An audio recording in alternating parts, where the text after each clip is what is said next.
Day 15 of dealing with Bumblefoot with two ducks. Two of our ducks have Bumblefoot currently, and we are going to check and see if there's been any progress with their situation. 15 days of soaking their feet and wrapping their feet with neosporin on it. And the girls are still eating and drinking water, and they're still healthy. They just have this problem.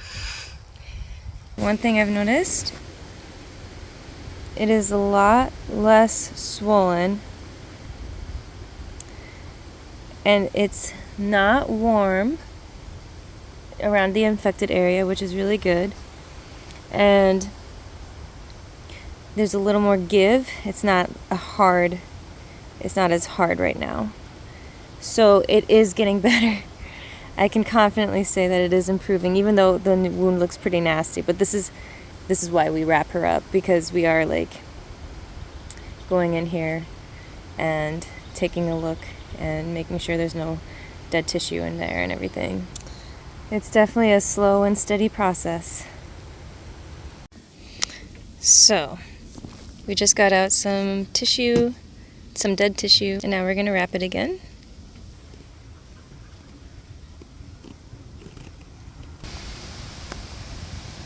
Yeah. Alright, and she's good to go for the next day. So now we're going to find her friend who also has Bumblefoot and work on her next. I'm not chasing you. Her foot is also way less swollen and looking a lot better. So we are going to give her a soak and then see where we're at from there. We have Phoebe, our Cayuga duck, who had Bumblefoot a few weeks ago, and she's pretty much all healed up, and we want to take a look at her foot to make sure it's healing okay. This is where it was. You can see the scab finally closing up. Lovely. Does it feel like there's anything in there? No, there's definitely nothing in there. And she's been walking around with her friends. We haven't really been doing anything except sometimes spraying it. Alright, this is the spray. We've been using this for their skin. I'm really glad it's worked out for her okay. Feel good? Please let me down. Bye. Let's show them how you walk. No limping. Alright, this is our other girl who, as you can see, we're still keeping separate from the others, and we're still wrapping her foot. She still has some issues with her foot. The healing process is taking longer. We've also had to change up our methods for her a little bit because it got pretty... Hi, honey. It got pretty bad. Her skin was kind of almost shedding off of her foot. I think because we were overdoing it with the Epsom salt baths and keeping it covered too much without giving it room to breathe.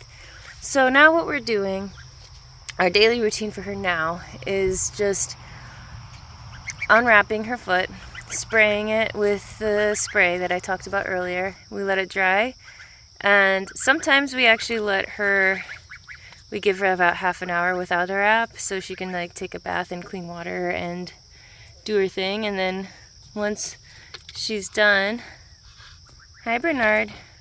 Wow.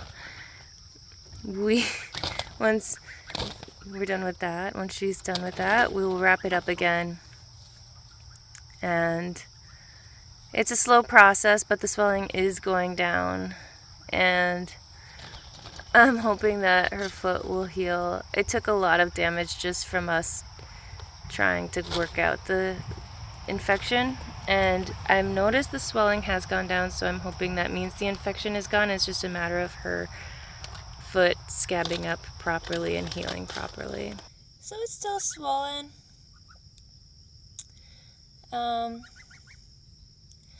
But her skin is healing up pretty nicely.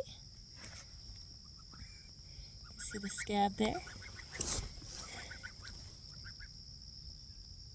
Right there. But she's eating, she's drinking water, and she's laying eggs, and it doesn't seem to be affecting her overall health. So, you little potato, you little potato. Thank you so much for watching. This whole process, even though we've dealt with Bumblefoot before, it's still a learning process, and the ducks require different things based off of their injuries. For example, with the Epsom salt baths doing more harm than good, we knew we had to take a break from that for a little bit. And we're seeing a lot more improvements now in her foot because of that. So yeah, it was good to start, but now it's just a matter of letting the scab heal.